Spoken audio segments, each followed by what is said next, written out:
Kembali di Apa Kabar Indonesia Ya, Pagi, kita akan memperbincangkan terkait dengan fenomena sound horeg di Jawa Timur. Yang saat ini Gubernur sudah menandatangani surat aturan. edaran untuk mengatur ini sound horeg. Tapi kita akan dengarkan Melihat dulu dulu ya. ya bagaimana paket terkait fenomena sound horeg yang kemarin sudah mulai diatur di Iya. wilayah timur. Sesaat lagi kita lihat dulu paket pengantar berikut ini.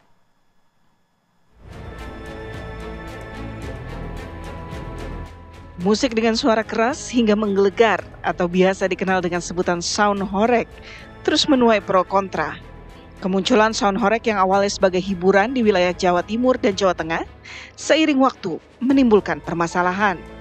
Sound horeg memang memberi ruang hiburan bagi masyarakat, namun juga memunculkan konflik sosial. Tidak jarang warga terganggu dengan suara keras sound horeg, apalagi tak jarang digelar hingga larut malam. Kebisingan musik sound horeg menimbulkan gangguan serius. Tak sedikit insiden suara bass ekstrim dari sound horeg membuat rumah bergetar, genteng hancur, hingga kaca pecah. Fenomena battle sound horeg sebagai adu kekuatan sound system tidak hanya di daratan, namun juga merambah ke wilayah perairan. Belum lama ini, sejumlah perahu membawa peralatan sound system dengan speaker berukuran besar dan daya tinggi di pesisir Laut Pasuruan, Jawa Timur. Kegiatan tersebut menjadi sorotan karena dinilai mengganggu ekosistem laut. Suara yang dihasilkan diduga mencapai tingkat kebisingan 135 desibel, melebihi batas aman untuk manusia dan satwa laut. Tak berhenti sampai di situ, kegiatan sound horeg menimbulkan korban jiwa. Diduga tak kuat dengan suara keras sound horeg, seorang penonton jatuh pingsan, yang kemudian berujung korban meninggal dunia. Persoalan sound horeg bukan sekedar masalah suka atau tidak suka. Ini adalah soal bagaimana pemerintah hadir untuk mengatur agar hak atas hiburan dan hak atas ketenangan bisa berjalan seimbang. Tim TV One mengabarkan.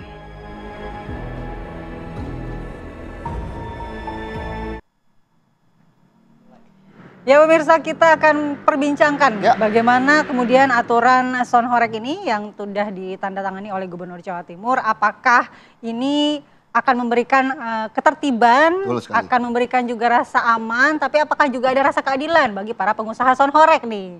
Nah, kita sudah bergabung dengan sejumlah narasumber kita yang ada di Zoom dan juga ada di studio. Di studio kita ada Mbak Devi Rahmawati, pengamat sosial. Selamat pagi Mbak Devi. Selamat pagi Mbak Devi. Gimana Mbak? Suka dengar musik gak? Oh pasti dong, musik itu kan Kenceng-kenceng bagian dari gak nih dengernya? harus kenceng biar seru, Iya ya, kan? itu juga nih. Kan banyak juga yang suka musik Itu harus yang kenceng. slow juga ada, tapi ada juga yang demen yang kenceng suaranya begitu ya.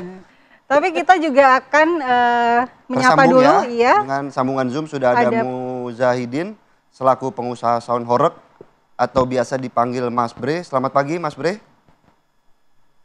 Selamat pagi. Ya, Baik, kami juga akan terhubung dengan Emil Dardak selaku Wakil Gubernur dari Jawa Timur. Selamat pagi Pak Emil. pagi. Iya. Ya, Pak Emil dulu kita tanya nih. Betul sekali. Bagaimana sih aturan yang sudah ditandatangani oleh Pemprov Jawa Timur ini? Mengatur apa saja Pak Emil? Ini sebenarnya surat edaran dan yang menandatangani ini Forkopimda, terutamanya Oke. Bu Gubernur, Pak Kapolda dan Pak Pangdam.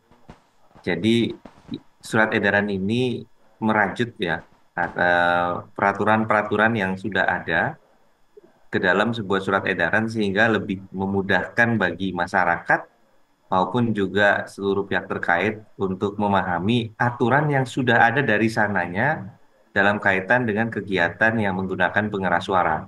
Gitu. Baik. Oke, kita ingin tahu poin-poin apa saja sih yang diatur Pak Emil, apakah terkait dengan batas suara, kemudian mungkin acara-acara apa saja yang diperbolehkan, boleh dijelaskan sedikit Pak Emil? Iya, jadi ada terminologi yang menarik yang ditempatkan di sana yaitu apakah sound system atau pengeras suara ini digunakan statis atau digunakan sebagai bagian dari sebuah karnaval atau pawai. Karena kalau statis tentunya itu adalah satu eh, penggunaan yang sangat berbeda ya tadi dengan kalau dia jadi bagian dari pawai. Kalau dia jadi bagian dari pawai, maka penggunaan kendaraannya ini sendiri juga menjadi sangat penting.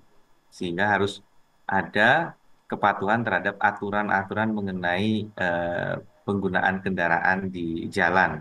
Nah, ini batasannya kontekstual ya dengan itu gitu. Kontekstual. Nah, kalau Oke. misalnya kita bicara mengenai pawai atau penggunaan atau sekarang kan terminologi yang menarik adalah karnaval. Karnaval itu kan pawai. Apalagi ini bulan Agustusan gitu. Nah, kan tergantung juga rute yang dilewati. Kalau misalnya itu Mhm. rute yang tergolong jalan pemukiman ya tentu berbeda persyaratan batasan desibel yang diterapkan. Jadi itu batasan desibel yang disesuaikan dengan lokasi, dengan rute, tapi ada rute-rute yang jelas-jelas zona merah yang tidak boleh. Misalnya fasilitas kesehatan, tempat peribadatan, ya itu yang kemudian tidak diperkenankan lah untuk kemudian ada penggunaan pengeras suara yang mengganggu gitu. Baik Pak Emil, kami juga penasaran Pak dengan terkait aturan yang diterbitkan ini apakah merupakan salah satu langkah yang dilakukan oleh pemerintah Mhm. Jawa Timur begitu ya untuk kemudian masih berupaya menggandeng seluruh pengusaha sound horeg mengingat ini juga bisa dibilang kebudayaan lokal ya di sana ya Mhm. Pak Emil. Ya, intinya kan kita mengapresiasi niat baik dari seluruh pihak ya, ingin Oke, menyuguhkan hiburan kepada masyarakat. Nah, tugas dari pemerintah itu kan adalah menjaga harmoni tadi. Ada ya ketentraman, ketertiban yang harus dijaga, bahkan kesehatan. Nah, ini juga penting karena mulai muncul generalisasi. Mohon maaf kalau saya boleh bercerita bahwa video di awal yang ditampilkan sebelum pada tayangan ini kan menampilkan sesuatu mengenai sound horror ya ini video yang lagi ongoing juga ini ya. Eh, ya Mhm. Kemudian yang menjadi kesan yang muncul kan adalah salah satunya dampak negatif yang timbul. Ada yang ditunjukkan bagaimana video itu eh, sound system pengeras suara itu kemudian pada saat diangkut merusak fasilitas umum supaya bisa lewat ya. Nah, hal-hal seperti ini kan tentunya belum tentu terjadi di seluruh penggunaan pengeras suara. Nah, inilah sebabnya kemudian dengan adanya aturan ini, penegakan dari batasan-batasan tersebut menjadi lebih handal. Sehingga kita bisa memberikan sebuah pegangan bagi masyarakat dan bagi pelaku usaha yang ya mereka ingin mencari rezeki yang baik lah sebenarnya begitu. Jadi ini Mhm. bertujuan, kalau ditanya tujuannya apa melindungi ya intinya melindungi masyarakat. Masyarakat itu ada pada sederhananya ya ada masyarakat. Kalau kita bagi menjadi tiga, masyarakat ini ada oke. masyarakat yang memang secara langsung menginginkan dan mengkonsumsi dalam konteks ini menjadi bagian dari audiens Mhm. langsung dan audiens yang secara personal berkeinginan untuk mendengarkan eh, penggunaan acara dengan pengeras suara. Yang berikutnya ada masyarakat yang memang terdampak. Jadi tidak mengatakan ingin, tapi mau gimana dia rumahnya di situ, atau dia kantor di situ, atau dia beribadah di situ. Nah ini kan semuanya harus diperhatikan. Dan berikutnya tentu para pelaku usaha sendiri yang memang mereka adalah pihak-pihak yang juga punya keinginan yang sebenarnya dasarnya baik. Baik. Pak Emil di sini juga sudah bergabung pelaku usahanya ada Mas Muzahidin atau Mas Bre ya. Ya Kita betul minta sekali. tanggapannya terkait dengan Ya, surat edaran yang akan diberlakukan oleh Pemprov Jatim. Mas Bre, bagaimana tanggapan Anda? Apakah Anda sudah mengetahui juga isi aturan-aturan itu dan siap untuk melaksanakan? ya, kemarin kita juga baca dari teman-teman untuk surat edarannya, ya kita siap. Jadi kita siap juga mengikuti aturan yang berlaku di beberapa wilayah di wilayah-wilayah tertentu. Jadi kita terus mengikuti semua yang ditetapkan. Artinya Iya, pelaksanaannya Mas juga Bre kita termasuk batas menyesuaikan dengan suaranya ya? lingkungan, menyesuaikan semuanya. Gimana? Ya Pak Termasuk Bres, salah satu poin yang diatur oleh Pemprov adalah batasan suara. Mengingat sound horeg ini kuncinya, marwahnya mungkin ada di suara, iya, kualitas suara yang suara, kencang makanya kerasnya suara. bergetar kan? Seperti apa kemudian sound horeg ataupun Mas Bre melihat aturan ini? Iya, kita juga tetap harus mengikuti aturan yang berlaku aja. Jadi kita Oke. volumenya juga kita atur, penataannya jumlahnya juga kita atur sesuai dengan yang diizinkan di wilayah setempat. Jadi Baik, nggak seperti Mas, dulu lah intinya. Oke, tidak seperti dulu lagi. Tapi selama ini memang seberapa besar sih suara dari sound horeg itu, Mas Bre? Karena beberapa waktu yang lalu juga ada kejadian yang seorang warga meninggal dunia saat mengikuti Ya. karnaval dan di situ mendengarkan sound horeg. Lama ini ya sesuai permintaan aja, sesuai permintaan bagi penyewanya. Ya, Oke, biasanya ada yang minta sampai paling- berapa besar? ya rata-rata 12 sub, 15 sub gitu kalau dipakai truk. Itu berapa Ya. desibel, Mas Bre? Kalau dihitung desibel itu relatif ya. Kalau desibel itu ngitungnya dari berapa meter dari suaranya itu kita juga belum paham kalau itu. Kalau Oke. diukurnya secara jauh ya kan pasti enggak sampai 120, enggak sampai. Oke, baik. Mungkin kita ke Mbak Devi ya. Mbak Devi melihat fenomena sound horeg ini yang akhirnya membuat sebelumnya ada MUI yang mengeluarkan fatwa haram jika memang itu dampaknya tidak baik. Kemudian berikut Pemprov Jatim sudah mengeluarkan surat edaran secara resmi. Tanggapan Anda? Ya, musik keras dan pawai itu bukan hanya milik Indonesia. Negara-negara maju bahkan lebih dahulu melakukan hal itu. Bagaimana kompetisi audio yang keras itu juga dilakukan di Inggris, di Amerika, di Karibia dan di mana-mana. Oke. Dan itu menjadi satu festival budaya sendiri gitu ya. Artinya apa yang sekarang dilakukan menurut saya sudah sangat baik karena artinya sudah ada jalan tengah.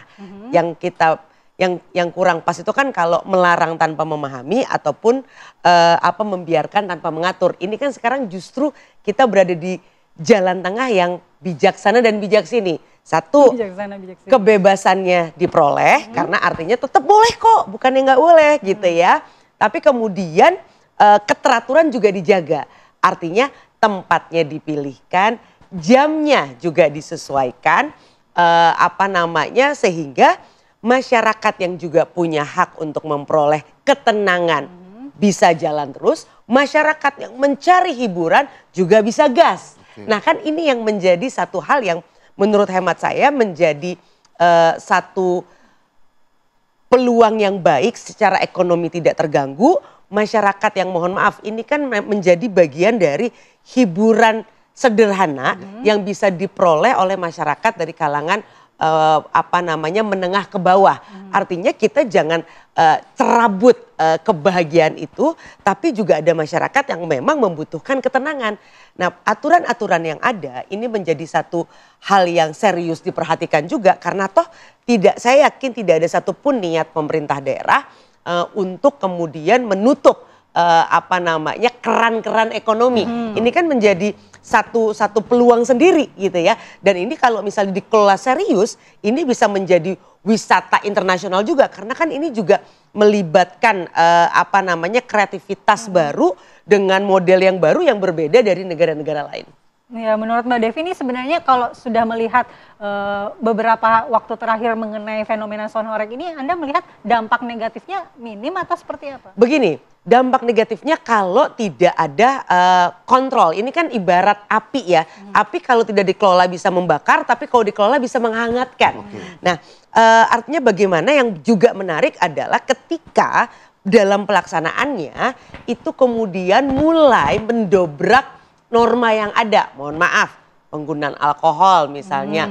Lalu mohon maaf aksi-aksi berdansa yang mungkin tidak sesuai dengan budaya kita. Pakaiannya mungkin relatif minim atau hal-hal lain dan sebagainya. Ditambah tadi secara teknologi ini kemudian berpotensi bahkan yang kita sudah lihat sendiri. Artinya ini bukan sebuah mitos atau gosip. Bahwa memang ada orang yang kemudian rumahnya menjadi terlalu bergetar karena kemudian ada yang runtuh dan sebagainya, tentu saja ini kan tidak kita inginkan. Tapi kalau itu ditempatkan di satu daerah yang silahkan bebas gitu ya dan artinya pemerintah juga sudah menghitung antara jarak dan sebagainya aman, nah itu tentu tetap bisa beroperasi kan. Oke. Kita mau ke Pak Emil juga, bagaimana kemudian Pak Emil mendapatkan tanggapan yang respon cukup positif ya, bagaimana melihat, tapi dari Pemprov sendiri bagaimana kemudian akan menegakkan aturan ini ke depannya, begitu? Ya, sebagaimana disampaikan oleh saya panggil Mbak Devi ya, yang Ya. memang berusaha melihat dari dua perspektif tadi. Betul sekali, memang pola berpikirnya seperti itu bahwa pertama begini, banyak sekali mungkin dilandasi oleh fokus terhadap dampak-dampak yang negatif yang terjadi. Dari semua hal biasanya ada dampak negatif dan positif. Tapi tentunya yang menjadi perhatian beberapa waktu ini adalah penggunaan pengeras suara gitu. Mungkin bahasanya udah istilahnya apakah kita ingin mematikan gitu. Sebenarnya bukan mematikan tapi menjaga.